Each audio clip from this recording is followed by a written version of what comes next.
ਸਤਿ ਸ਼੍ਰੀ ਅਕਾਲ ਜੀ। ਦੈਨਿਕ ਸਵੇਰਾ ਟੀਵੀ ਦੇਖ ਰਹੇ ਹੋ। ਮੈਂ ਹਾਂ ਵਿਨਿਤ ਕਪੂਰ ਔਰ ਅੱਜ ਮੋਹਾਲੀ ਜ਼ਿਲ੍ਹੇ ਦੇ ਵਿੱਚ ਇੱਕ ਫਾਰਮ ਹਾਊਸ ਦੇ ਉੱਪਰ ਜਿਸ ਢੰਗ ਦੇ ਨਾਲ ਪਿਛਲੇ ਦਿਨਾਂ ਦੇ ਵਿੱਚ ਕਾਰਵਾਈ ਹੋਈ ਸੀ ਉਸ ਦਾ ਮਸਲਾ ਭਖਦਾ ਹੋਇਆ ਨਜ਼ਰ ਆਇਆ, ਕਿਉਂਕਿ ਉਸ ਮਸਲੇ ਨੂੰ ਲੈ ਕੇ ਬਿਲਡਰ ਜਿਹੜਾ ਸੀ ਜਾਂ ਫਿਰ ਬਿਜ਼ਨਸਮੈਨ ਦੀ ਗੱਲ ਕਰੀਏ ਉਸ ਦੀ ਤਰਫੋਂ ਫੋਰੈਸਟ ਡਿਪਾਰਟਮੈਂਟ ਦੇ ਜਿਹੜੇ ਅਫਸਰ ਨੇ ਉਹਨਾਂ ਦੇ ਉੱਪਰ ਸੰਗੀਨ ਐਲੀਗੇਸ਼ਨ ਲਾਏ ਗਏ ਨੇ। ਰਿਸ਼ਵਤਖੋਰੀ ਦੀ ਗੱਲ ਕੀਤੀ ਗਈ ਹੈ ਕਿ ਰਿਸ਼ਵਤ ਮੰਗੀ ਗਈ ਸੀ, ਕਹਿੰਦੇ ਭ੍ਰਸ਼ਟਾਚਾਰ ਵੀ ਹੋਇਆ ਹੈ।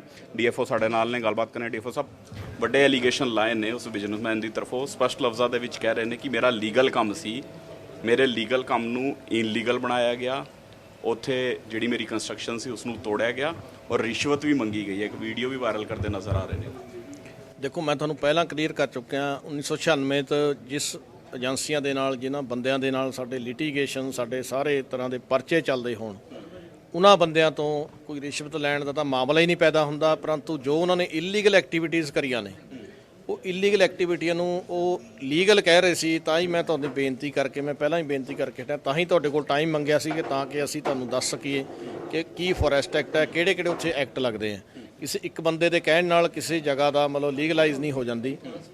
ਕਿਸੇ ਨੇ ਘਰ ਬਣਾਉਣਾ ਨਗਰ ਕੌਂਸਲ ਦੇ ਵਿੱਚ, ਗਮਾਡਾ ਦੇ ਵਿੱਚ ਕਿੰਨੀਆਂ ਫੀਸਾਂ ਲੱਗਦੀਆਂ, ਪਾਣੀ ਦੇ ਕਨੈਕਸ਼ਨ ਲਏ ਜਾਂਦੇ ਆ, ਡਰੇਨ ਦੇ ਕਨੈਕਸ਼ਨ ਲਏ ਜਾਂਦੇ ਆ, ਬਿਜਲੀ ਦੇ ਕਨੈਕਸ਼ਨ ਲਏ ਜਾਂਦੇ ਆ। ਸੋ ਆਪਾਂ ਨੂੰ ਘਰ ਬਣਾਉਣ ਤੋਂ ਪਹਿਲਾਂ ਹੀ ਕਿੰਨੇ ਹੀ ਪੈਸੇ ਮਤਲਬ ਉਹਨੂੰ ਲੀਗਲਾਈਜ਼ ਕਨੈਕਸ਼ਨਸ ਲੈਣ ਲਈ ਵਰਤੇ ਜਾਂਦੇ।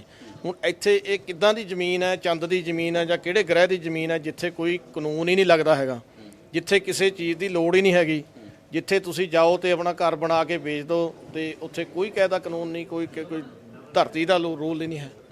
ਸੋ ਜਦੋਂ ਇੱਦਾਂ ਦੇ ਬੰਦਿਆਂ ਨੂੰ ਹਮੇਸ਼ਾ ਰੋਕਿਆ ਜਾਂਦਾ ਤਾਂ ਝੂਠੀਆਂ ਸ਼ਿਕਾਇਤਾਂ ਚੱਲਦੀਆਂ, ਸਰਕਾਰ ਦੇ ਪੋਰਟਲ 'ਤੇ ਵੀ ਚੱਲੀ ਜਾਂਦੀਆਂ, ਹਰੇਕ ਬੰਦੇ ਦੀਆਂ ਸ਼ਿਕਾਇਤਾਂ ਹੁੰਦੀਆਂ, ਕਿਉਂਕਿ ਉਹ ਬੰਦਾ ਅਸਲੀ ਚੀਜ਼ ਨੂੰ ਛੁਪਾਉਣ ਲਈ ਹਰ ਕੋਈ ਸ਼ਿਕਾਇਤ ਕਰਦਾ ਹੈ ਔਰ ਸਿਟੀਜ਼ਨ ਦਾ ਹੱਕ ਵੀ ਹੈ। ਤਾਂ ਉਹਦੀ ਵੈਰੀਫਿਕੇਸ਼ਨ ਹੁੰਦੀ ਹੈ ਸ਼ਿਕਾਇਤ ਦੀ। ਸਾਡੇ ਵੀ ਜਿਹੜੀ ਪੜਤਾਲ ਮਹਾਵੀਰ ਜੀ CCF ਸਾਹਿਬ ਸਾਡੇ ਕਰ ਰਹੇ ਆ, ਉਹ ਜਦੋਂ ਪੜਤਾਲ ਮੁਕੰਮਲ ਹੋਊਗੀ, ਸਾਰਿਆਂ ਦੇ ਬਿਆਨ ਹੋਣਗੇ, ਸਭ ਕੁਝ ਵੈਰੀਫਾਈ ਕਰਨਗੇ, ਉਸ ਤੋਂ ਬਾਅਦ ਸਾਰਾ ਤੱਥ ਸਾਹਮਣੇ ਆ ਜਾਣਗੇ। ਫੋਰੈਸਟ ਦਾ ਲੈਣਾ ਦੇਣਾ ਹੀ ਨਹੀਂ ਸੀ, ਐਗਰੀਕਲਚਰ ਲੈਂਡ ਸੀ। ਅਸੀਂ 15 ਸਾਲ ਪਹਿਲਾਂ ਕਹਿੰਦੇ ਇਹ ਲੈਂਡ ਖਰੀਦੀ ਹੈ, ਰਜਿਸਟਰੀ ਹੈ, ਪਲਾਂਟੇਸ਼ਨ ਅਸੀਂ ਉਸ ਲੈਂਡ ਦੇ ਉੱਪਰ ਕਰ ਰਹੇ ਸੀ, ਭਾਵੇਂ PLPA ਦੇ ਅੰਡਰ ਆਂਦੀ ਹੋਏ। ਪਲਾਂਟੇਸ਼ਨ ਦੀ ਮਨਾਹੀ ਨਹੀਂ ਹੈ, ਐਗਰੀਕਲਚਰ ਲੈਂਡ ਦੇ ਉੱਪਰ ਖੇਤੀ ਦੀ ਮਨਾਹੀ ਨਹੀਂ ਹੈ। ਇਸ ਤੋਂ ਇਲਾਵਾ ਟੈਂਪਰੇਰੀ ਸਟਰਕਚਰ ਜਿਹੜਾ ਆਪਾਂ ਖੜਾ ਕਰ ਸਕਦੇ ਹਾਂ, ਟੈਂਪਰੇਰੀ ਸਟਰਕਚਰ ਜਿਹੜਾ ਉਹ ਸਾਡੀ ਤਰਫੋਂ ਬਾਉਂਡਰੀ ਬਣਾ ਕੇ ਖੜਾ ਕੀਤਾ ਜਾ ਰਿਹਾ ਸੀ। ਕਹਿੰਦੇ ਇਨਲੀਗਲ ਕਾਰਵਾਈ ਕੀਤੀ ਗਈ ਹੈ ਕਿਉਂਕਿ ਅਸੀਂ ਰਿਸ਼ਵਤ ਨਹੀਂ ਦਿੱਤੀ।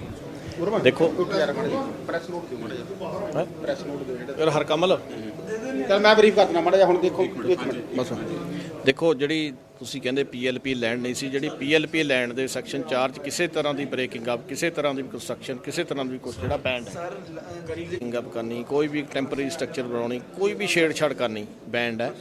ਪਲਾਂਟੇਸ਼ਨ ਫੋਰੈਸਟ ਕੰਜ਼ਰਵੇਸ਼ਨ ਐਕਟ ਦੇ ਵਿੱਚ ਤੁਸੀਂ ਜਿਹੜੀ ਕੰਪੋਜੀਸ਼ਨ ਹੈ ਉੱਥੇ ਦੀ, ਉੱਥੋਂ ਦੀਆਂ ਨੇਟਿਵ ਸਪੀਸੀਜ਼ ਨੇ ਉਹਨਾਂ ਦੀ ਹੀ ਕਰ ਸਕਦੇ ਹੋ, ਨਾ ਕਿ ਤੁਸੀਂ ਬਾਹਰੋਂ ਪਾਮ ਲਾ ਕੇ, ਫਲਾਵਰਿੰਗ ਪਲਾਂਟਸ ਲਾ ਕੇ, ਹਾਰਟੀਕਲਚਰ ਪਲਾਂਟ ਦੇ ਨਾਲ ਫੋਰੈਸਟ ਕੰਜ਼ਰਵੇਸ਼ਨ ਐਕਟ ਦੀ ਉਲੰਘਣਾ ਹੁੰਦੀ ਹੈ ਨਾ। ਜੋ ਨੇਟਿਵ ਸਪੀਸੀਜ਼ ਹੈ, ਕੰਢੀ ਜਿਹੜੀ ਸ਼ਿਵਾਲਿਕਸ ਦੀਆਂ ਸਪੀਸੀਜ਼ ਹੈ, ਸ਼ਿਸ਼ੂ ਐਂਡ ਖੈਰ ਫੋਰੈਸਟ ਹੈ, ਤੁਸੀਂ ਉਹ ਲਗਾ ਸਕਦੇ ਹੋ। ਤੁਸੀਂ ਇਹ ਨਹੀਂ ਲਗਾ ਸਕਦੇ ਕਿ ਤੁਸੀਂ ਪਾਮ ਲਾ ਲਏ ਵਧੀਆ ਲਿਆ ਕੇ ਉਹ ਪਲਾਂਟੇਸ਼ਨ ਹੋ, ਜਾਂ ਕੋਈ ਫਲਾਵਰਿੰਗ ਬਹੁਤ ਅੱਛੇ ਪਲਾਂਟਸ ਲਗਾ ਲਏ, ਹਾਰਟੀਕਲਚਰ ਦੇ ਲਗਾ ਲਏ, ਉਹ ਵੀ ਨਹੀਂ ਹੋ ਸਕਦਾ। ਫਿਰ ਉਹ ਐਲੀਗੇਸ਼ਨ ਲਾ ਰਹੇ ਨੇ ਕਿ ਫੋਰੈਸਟ ਦਾ ਜਿਹੜਾ ਲੈਣਾ ਦੇਣਾ ਨਹੀਂ ਸੀ, ਕਹਿੰਦੇ ਐਗਰੀਕਲਚਰ ਲੈਂਡ ਹੈ।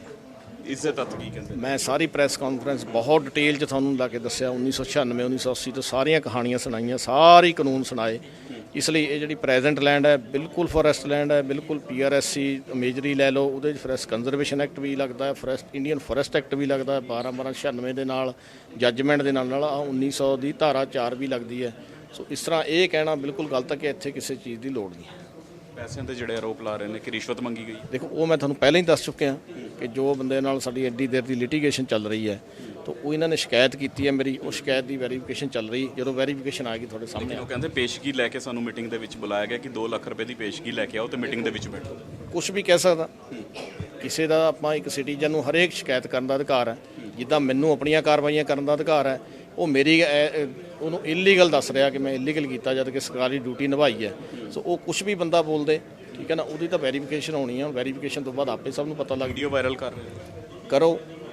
ਵੀਡੀਓ ਵਾਇਰਲ ਹੋਈ ਹੈ, ਮੈਂ ਆਪਣੀ ਐਪਲੀਕੇਸ਼ਨ ਦਾ ਜ਼ਿਕਰ ਹੋਇਆ, ਕਹਿੰਦੇ ਉਹ ਸਮਾਨ 2 ਲੱਖ ਰੁਪਏ ਹੀ ਸੀ। ਦੇਖੋ ਇਹ ਤਾਂ ਸਾਰੀਆਂ ਅਤਕਥਨੀਆਂ ਨੇ, ਜਦੋਂ ਇਨਕੁਆਇਰੀ ਹੋਊਗੀ ਪ੍ਰੋਪਰ ਫਿਰ ਪਤਾ ਲੱਗੂਗਾ ਕਿਸ ਨੇ ਕੀ ਕੀਤਾ, ਠੀਕ ਹੈ ਨਾ।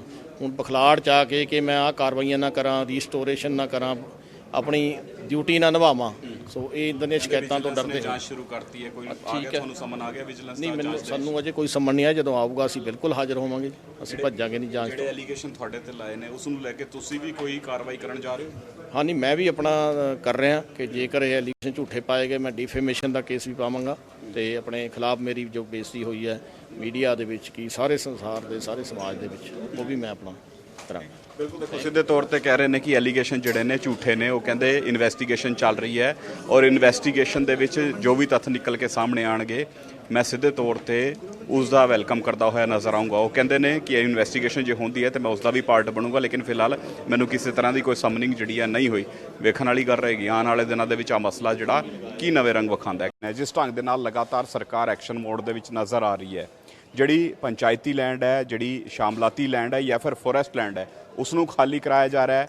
ਭ੍ਰਸ਼ਟਾਚਾਰ ਦੇ ਉੱਪਰ ਨਕੇਲ ਕੱਸਣ ਦੀ ਕੋਸ਼ਿਸ਼ ਕੀਤੀ ਜਾ ਰਹੀ ਹੈ। ਲੇਕਿਨ ਅੱਜ ਪੰਜਾਬ ਸਰਕਾਰ ਦੇ ਫੋਰੈਸਟ ਮਹਿਕਮੇ ਦੇ ਅਧਿਕਾਰੀਆਂ ਦੇ ਉੱਪਰ ਐਲੀਗੇਸ਼ਨ ਲੱਗ ਰਹੇ ਨੇ। ਦਵਿੰਦਰ ਸਿੰਘ ਸਾਡੇ ਨਾਲ ਨੇ, ਗੱਲਬਾਤ ਕਰਾਂਗੇ ਇਹਨਾਂ ਦੇ ਨਾਲ, ਕਿਉਂਕਿ ਇੱਕ ਫਾਰਮ ਹਾਊਸ ਨੂੰ ਖਾਲੀ ਕਰਾਉਣ ਦਾ ਮਾਮਲਾ ਸਾਹਮਣੇ ਆਇਆ ਹੈ ਜਿਸ ਦੇ ਵਿੱਚ ਕਿਹਾ ਜਾ ਰਿਹਾ ਹੈ ਕਿ ਇਲੀਗਲ ਸੀ ਫਾਰਮ ਹਾਊਸ ਔਰ ਉਸ ਨੂੰ ਖਾਲੀ ਕਰਾਇਆ ਗਿਆ। ਉਸ ਦੀ ਵੀਡੀਓ ਵੀ ਵਾਇਰਲ ਹੁੰਦੀ ਨਜ਼ਰ ਆਈ, ਲੇਕਿਨ ਐਲੀਗੇਸ਼ਨ ਲਗਾ ਰਹੇ ਨੇ ਕਿ ਇਸ ਦੇ ਵਿੱਚ ਭ੍ਰਸ਼ਟਾਚਾਰ ਹੋਇਆ ਹੈ। ਕੀ ਇਹਨਾਂ ਦੇ ਐਲੀਗੇਸ਼ਨ ਹੈ, ਇਹਨਾਂ ਨਾਲ ਹੀ ਗੱਲ ਕਰਨੇ ਆ।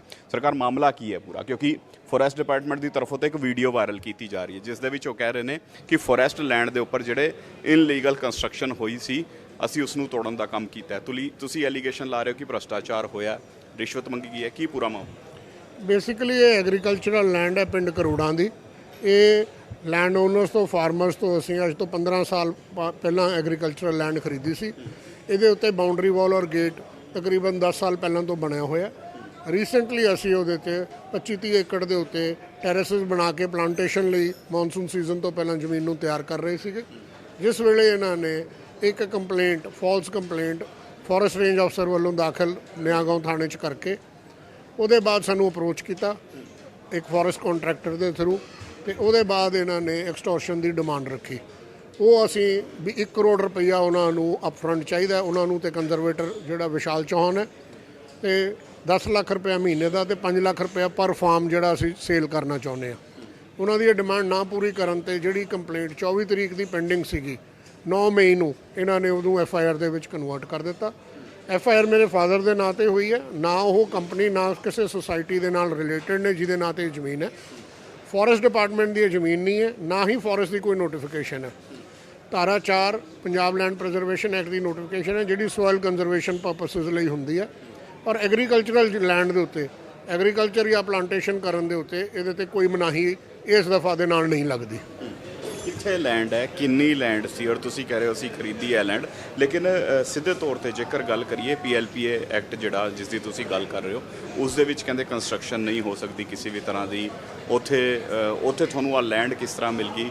ਕਿਆ ਉਹ ਲੈਂਡ ਜਿਹੜੀ ਹੈ ਦੂਜੇ ਦੇ ਨਾਂ 'ਤੇ ਟਰਾਂਸਫਰ ਵੀ ਹੋ ਸਕਦੀ ਹੈ? ਇਸ ਤਰ੍ਹਾਂ ਦੀ ਵੀ ਕੁਝ ਮਨਾਹੀ ਸੀ? ਇੱਦਾਂ ਹੈ ਜੀ, PLPA ਦੇ ਥੱਲੇ ਇਹ ਜ਼ਮੀਨ ਕਰੋੜਾਂ ਪਿੰਡ ਦੀ ਹੈ, ਪਰ PLPA ਦੇ ਥੱਲੇ 470 ਪਿੰਡ ਨੇ ਪੰਜਾਬ ਦੇ, 5 ਜ਼ਿਲ੍ਹੇ ਨੇ। ਉਹ ਜ਼ਮੀਨਾਂ ਲੋਕੀ ਪ੍ਰਾਈਵੇਟਲੀ ਓਨ ਕਰਦੇ ਨੇ। ਉਹਨਾਂ ਦੀ ਜ਼ਮੀਨ ਖਰੀਦਣ ਜਾਂ ਵੇਚਣ ਦੇ ਉੱਤੇ ਕੋਈ ਮਨਾਹੀ ਨਹੀਂ ਹੈਗੀ। PLPA ਦੀ ਜਿਹੜੀ ਧਾਰਾ 4 ਹੈ ਸਿਰਫ 4 ਕੰਡੀਸ਼ਨਸ ਇੰਪੋਜ਼ ਕਰਦਾ। ਨੋਟੀਫਿਕੇਸ਼ਨ ਦੀ ਕਾਪੀ ਮੈਂ ਨਾਲ ਸਾਰੇ ਨੂੰ ਪੱਤਰਕਾਰਾਂ ਨੂੰ ਪ੍ਰੋਵਾਈਡ ਕੀਤੀ ਹੈ। ਉਹਦੇ ਉੱਤੇ ਕੋਈ ਵੀ ਉਸ ਲੈਂਡ ਦੇ ਉੱਤੇ ਖੇਤੀ, ਜੇ ਉਹ ਐਗਰੀਕਲਚਰਲ ਲੈਂਡ ਹੈ, ਖੇਤੀ ਕਰਨ ਦੀ ਕੋਈ ਮਨਾਹੀ ਨਹੀਂ, ਪਲਾਂਟੇਸ਼ਨ ਕਰਨ ਦੀ ਕੋਈ ਮਨਾਹੀ ਨਹੀਂ। ਤੁਸੀਂ ਜੇ ਬਾਉਂਡਰੀ ਵਾਲ ਦੀ ਕੋਈ ਮਨਾਹੀ ਨਹੀਂ, ਗੇਟ ਬਣਾਉਣ ਦੀ ਕੋਈ ਮਨਾਹੀ ਨਹੀਂ। ਅੰਦਰ ਜੇ ਤੁਸੀਂ ਆਪਣੇ ਕੋਈ ਟੈਂਪਰੇਰੀ ਕੰਸਟਰਕਸ਼ਨ, ਟੈਂਪਰੇਰੀ ਜਿਹੜਾ ਸਟਰਕਚਰ ਬਣਾਉਣਾ ਚਾਹੁੰਦੇ ਹੋ, ਉਹਦੀ ਕੋਈ ਮਨਾਹੀ ਨਹੀਂ ਹੈਗੀ। ਤੁਸੀਂ ਜੇ PLPA ਦੀ ਧਾਰਾ 4 ਦੀ 2018 ਦੀ ਨੋਟੀਫਿਕੇਸ਼ਨ ਦੇਖੋਗੇ, ਉਹ ਤੋਂ ਤੁਹਾਨੂੰ ਬਿਲਕੁਲ ਕਲੀਅਰ ਹੋ ਜਾਏਗਾ। ਹਾਈ ਕੋਰਟ ਵੀ ਗਿਆ, ਸਿੱਧੇ ਤੌਰ ਤੇ ਹਾਈ ਕੋਰਟ ਦੀ ਵੀ ਕਈ ਵਾਰ ਨੋਟੀਫਿਕੇਸ਼ਨ ਇਸ ਪੂਰੇ ਮਾਮਲੇ ਨੂੰ ਲੈ ਕੇ ਆਈਆਂ ਸੀ। ਤੁਸੀਂ ਰਿਸ਼ਵਤ ਦੀ ਗੱਲ ਕਰ ਰਹੇ ਹੋ, ਕਿਸ ਦੀ ਤਰਫੋਂ ਤੁਹਾਡੇ ਤੋਂ ਰਿਸ਼ਵਤ ਮੰਗੀ ਗਈ? ਕਿੰਨੀ ਰਿਸ਼ਵਤ ਮੰਗੀ?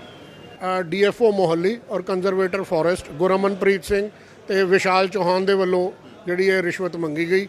1 ਕਰੋੜ ਰੁਪਏ ਦੀ ਡਿਮਾਂਡ ਵੀ 1 ਕਰੋੜ ਰੁਪਇਆ ਪਹਿਲਾਂ ਦੇਣਾ, 10 ਲੱਖ ਰੁਪਇਆ ਮਹੀਨੇ ਦਾ ਦੇਣਾ ਔਰ 5 ਲੱਖ ਰੁਪਇਆ ਪਰ ਫਾਰਮ ਦੇਣਾ। ਤੁਹਾਨੂੰ ਕੀ ਲੋੜ ਪੈ ਗਈ ਰਿਸ਼ਵਤ ਦੇਣ ਦੀ? ਜੇ ਲੀਗਲੀ ਕੰਮ ਕਰ ਰਹੇ ਸੀ ਤੇ ਫਿਰ ਤੁਹਾਨੂੰ ਕਿਉਂ ਰਿਸ਼ਵਤ ਦੇਣੀ ਪਈ? ਮੈਂ ਤਾਂ ਦਿੱਤੀ ਨਹੀਂ, ਨਾ ਦੇਣ ਕਰਕੇ ਹੀ FIR ਭੁਗਤਣੀ ਪਈ, ਤੇ ਉਹਦੇ ਕਰਕੇ ਹੀ ਆ ਜਿਹੜਾ ਸਾਨੂੰ ਸਿੰਗਲ ਆਊਟ ਕਰਕੇ ਡੈਮੋਲੀਸ਼ਨ ਕੀਤੀ। ਜੇ ਤੁਸੀਂ ਉਸ ਪਿੰਡ ਦੇ ਵਿੱਚ ਜਾਓ ਤੇ ਤਕਰੀਬਨ 1 ਲੱਖ ਬੰਦਾ ਉੱਥੇ ਰਹਿ ਰਿਹਾ, ਠੀਕ ਹੈ। ਘੱਟੋ ਘੱਟ 50,000 ਘਰ ਹੈ ਤੇ ਕਈ 100 ਫਾਰਮ ਹਾਊਸ ਨੇ, ਰਿਜ਼ੋਰਟ ਨੇ, ਮੈਰਿਜ ਪੈਲੇਸਿਸ ਨੇ। ਇੱਕੋ ਹੀ ਜਗ੍ਹਾ ਦੇ ਉੱਤੇ ਸਿਰਫ ਫੇਅਰ ਹੈਵਨ ਫਾਰਮ ਦੇ ਉੱਤੇ ਆ ਕੇ ਬਾਉਂਡਰੀ ਵਾਲ ਔਰ ਗੇਟ ਦੀ ਡੈਮੋਲੇਸ਼ਨ ਕਿਉਂ ਕੀਤੀ ਗਈ। ਇਹ ਤੁਸੀਂ ਆਪ ਦੇ ਨੋਟਿਸ ਆਏ ਸੀ ਤੁਹਾਨੂੰ? ਕੋਈ ਸਾਨੂੰ ਨੋਟਿਸ ਨਹੀਂ ਆਏ। ਜਿਹੜੇ ਉਹਨਾਂ ਨੇ ਜਿਸ ਚਿੱਠੀ ਉਹਨਾਂ ਨੇ ਡਿਪਟੀ ਕਮਿਸ਼ਨਰ ਸਾਹਿਬ ਨੂੰ ਕੱਢੀ ਸੀਗੀ, ਉਹਦੇ ਵਿੱਚ ਉਹਨਾਂ ਨੇ ਡਿਪਟੀ ਕਮਿਸ਼ਨਰ ਸਾਹਿਬ ਨੇ ਉਹਨਾਂ ਨੂੰ ਸਿਰਫ ਡਿਮਾਰਕੇਸ਼ਨ ਦੇ ਆਰਡਰ ਦਿੱਤੇ ਸੀਗੇ, ਔਰ ਡਿਮਾਰਕੇਸ਼ਨ ਦੇ ਆਰਡਰ ਦੇ ਇਵਜ਼ ਤੇ ਆ ਕੇ ਉਹਨਾਂ ਨੇ ਡੈਮੋਲੇਸ਼ਨ ਕੀਤੀ। ਉਹਨਾਂ ਕੋਲ ਕੋਈ ਡੈਮੋਲੇਸ਼ਨ ਦਾ ਆਰਡਰ ਨਹੀਂ ਸੀਗਾ। ਤੁਸੀਂ ਕੋਈ ਸ਼ਿਕਾਇਤ ਕੀਤੀ ਇਸ ਦੇ ਅੱਗੇ? ਹਾਂਜੀ, ਅਸੀਂ ਸਾਰੇ ਮਹਿਕਮਿਆਂ ਨੂੰ right from the president to CM to chief justice ਸਭ ਨੂੰ ਅਸੀਂ ਸ਼ਿਕਾਇਤ ਕੀਤੀ ਹੈ। ਨਾਲ ਸਾਰੀ ਡਿਟੇਲ ਦਸਤਾਵੇਜ਼ ਡਾਕੂਮੈਂਟ ਦਿੱਤੇ ਨੇ ਤੇ ਨਾਲ ਵੀਡੀਓ ਦੀ ਜਿਹੜੀ ਹੈਗੀ ਆ ਰਿਕਾਰਡਿੰਗ ਦਿੱਤੀ ਹੈ। ਜਿਨ ਅਫਸਰਾਂ ਦੀ ਤੁਸੀਂ ਗੱਲ ਕਰ ਰਹੇ ਹੋ ਉਹਨਾਂ ਦੇ ਕੋਲ ਜਦੋਂ ਤੁਸੀਂ ਗਏ ਤਾਂ ਸਿੱਧੇ ਤੌਰ ਤੇ ਕਿਆ ਕੋਈ ਪੇਸ਼ਗੀ ਲੈ ਕੇ ਗਏ ਸੀ ਉਹਨਾਂ ਕੋਲ? ਮੈਂ ਉਹਨਾਂ ਦੇ ਕੋਲ ਨਹੀਂ ਗਿਆ ਜੀ। ਮੈਨੂੰ ਡੀਐਫਓ ਵੱਲੋਂ ਪਹਿਲਾਂ ਰੇਂਜ ਆਫਿਸਰ ਤੇ ਉਹ ਉਹਨਾਂ ਨੇ ਬੁਲਾਇਆ, ਬਾਅਦ ਚ ਡੀਐਫਓ ਆਇਆ। ਜਿਹੜੇ ਕੰਟਰੈਕਟਰ ਨੇ ਮੈਨੂੰ ਬੁਲਾਇਆ ਸੀਗਾ ਉਹਨੇ ਮੈਨੂੰ ਕਿਹਾ ਵੀ 2 ਲੱਖ ਰੁਪਇਆ ਮੀਟਿੰਗ ਦੇ ਲਈ ਨਾਲ ਲੈ ਕੇ ਆਉਣਾ। ਮੈਂ ਉਹਨਾਂ ਨੂੰ ਐਕਸਪੋਜ਼ ਕਰਨਾ ਚਾਹੁੰਦਾ ਸੀਗਾ, ਇਸ ਕਰਕੇ ਮੈਂ ਪੈਸੇ ਨਾਲ ਕੈਰੀ ਕਰੇ, ਨਾਲ ਮੈਂ ਵੀਡੀਓ ਰਿਕਾਰਡਿੰਗ ਡਿਵਾਈਸ ਲੈ ਕੇ ਗਿਆ ਤਾਂ ਕਿ ਮੈਂ ਇਹਨਾਂ ਦੀ ਰਿਕਾਰਡਿੰਗ ਕਰਕੇ ਇਹਨਾਂ ਨੂੰ ਐਕਸਪੋਜ਼ ਕਰ ਸਕਾਂ। ਵੀਡੀਓ ਰਿਕਾਰਡਿੰਗ ਹੈ ਤੁਹਾਡੇ? ਹਾਂਜੀ, ਮੇਰੇ ਕੋਲ ਹੈ। ਮੈਂ ਸਾਰਿਆਂ ਨੂੰ ਪ੍ਰੋਵਾਈਡ ਨਾਲ ਲਿੰਕ ਦੇ ਔਰ ਕੰਪਲੇਂਟਸ ਦੇ ਨਾਲ ਸਾਰਿਆਂ ਨੂੰ ਦੇ ਦਿੱਤੀ ਹੈ। ਹੁਣ ਤੁਸੀਂ ਮੁੱਖ ਮੰਤਰੀ ਨੂੰ ਵੀ ਮਿਲੇ? ਨਹੀਂ, ਮੁੱਖ ਮੰਤਰੀ ਸਾਹਿਬ ਨੂੰ ਮੈਂ ਨਹੀਂ ਮਿਲਿਆ ਜੀ। ਸਾਰਿਆਂ ਨੂੰ ਉਹਨਾਂ ਨੂੰ ਉਹਨਾਂ ਦੇ ਪੋਰਟਲ ਦੇ ਉੱਤੇ ਔਰ ਥਰੂ ਈਮੇਲ ਉਹਨਾਂ ਨੂੰ ਫਾਰਵਰਡ ਕਰ ਦਿੱਤੀਆਂ ਸੀ। ਕੋਈ ਰਿਸਪੌਂਸ ਆਇਆ? ਮੈਂ ਦੱਸਿਆ ਨੇ ਜੀ ਤੁਹਾਨੂੰ ਵੀ ਵਿਜੀਲੈਂਸ ਮੋਹਾਲੀ ਐਸਐਸਪੀ ਦੇ ਸਾਹਿਬ ਦੇ ਕੋਲ ਇਨਕੁਆਇਰੀ ਚਲੀ ਗਈ ਹੈ, ਸੋ ਇਨਵੈਸਟੀਗੇਟ ਕਰਨਗੇ। ਇਨਵੈਸਟੀਗੇਸ਼ਨ ਹੋਊਗੀ। ਐਲੀਗੇਸ਼ਨ ਇਹਨਾਂ ਨੇ ਲਾਏ ਨੇ, ਹਾਲਾਂਕਿ ਇਨ ਐਲੀਗੇਸ਼ਨਾਂ ਤੋਂ ਬਾਅਦ ਸਿੱਧੇ ਤੌਰ ਤੇ ਜਿਹੜਾ ਫੋਰੈਸਟ ਮਹਿਕਮਾ ਹੈ, ਜਿਹੜੇ ਅਫਸਰ ਜਿਨ੍ਹਾਂ ਦੇ ਉੱਪਰ ਐਲੀਗੇਸ਼ਨ ਲੱਗੇ ਨੇ, ਉਹ ਵੀ ਇੱਕ ਪ੍ਰੈਸ ਕਾਨਫਰੰਸ ਕਰਨ ਜਾ ਰਹੇ ਨੇ। ਉਹ ਵੀ ਜਵਾਬ ਦੇਣਗੇ। ਵੇਖਣ ਵਾਲੀ ਗੱਲ ਰਹੇਗੀ ਕਿ ਕਿਸ ਲਹਿਜ਼ੇ ਦੇ ਵਿੱਚ ਜਵਾਬ ਦਿੱਤੇ ਜਾਂਦੇ ਨੇ ਔਰ ਕਿਸ ਤਰ੍ਹਾਂ ਨਾਲ ਉਹ ਇਸ ਐਲੀਗੇਸ਼ਨ ਨੂੰ ਕਾਊਂਟਰ ਕਰਦੇ ਹੋਏ ਨਜ਼ਰ ਆਉਣਗੇ। ਕੈਮਰਾਮੈਨ ਆਨੰਦ ਦੇ ਨਾਲ ਵਿਨੀਤ ਕਪੂਰ, ਦੈਨਿਕ ਸਵੇਰਾ ਟੀਵੀ, ਚੰਡੀਗੜ੍ਹ। ਬਾਬਾ ਯਾਮੀਨ ਬੰਗਾਲੀ 골ਡ ਮੈਡਲਿਸਟ ਤੁਹਾਡੇ ਸ਼ਹਿਰ 'ਚ ਪਹਿਲੀ ਵਾਰ ਅਦਭੁਤ ਸ਼ਕਤੀ ਚਮਤਕਾਰ ਵੇਖੋ।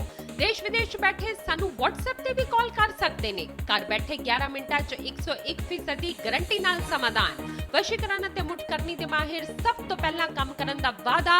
ਨੌਕਰੀ, ਪ੍ਰਮੋਸ਼ਨ, ਕਾਰੋਬਾਰ 'ਚ ਪਰੇਸ਼ਾਨੀ, ਘਰ 'ਚ ਝਗੜਾ, ਬਰਕਤ, ਔਲਾਦ ਕਹਿਣੇ ਤੋਂ ਬਾਹਰ ਹੋਣਾ, ਕੋਰਟ ਕੇਸ, ਤਲਾਕ, ਪ੍ਰਾਪਰਟੀ ਡਿਸਪਿਊਟ, ਗੁਪਤ ਰੋਗ, ਪੁਰਾਣਾ ਦਰਦ, ਪਤੀ ਪਤਨੀ ਚੰਬਨ, ਜਾਦੂ ਟੋਣਾ, ਮਨਮੋੜੀ ਵਸ਼ੀਕਰਨ ਕਰਵਾਉਣਾ ਜਾਂ ਤੁੜਵਾਉਣਾ, ਸੌਤਨ ਦੁਸ਼ਮਣ ਤੋਂ ਛੁਟਕਾਰਾ, ਸਦਾ ਲਈ ਰੁੱਸੇ ਨੂੰ ਮਨਾਉਣਾ, ਪਿਆਰ ਮੁਹੱਬਤ। ਬਾਬਾ ਯਾਮੀਨ ਬੰਗਾਲੀ 96 435 032 21।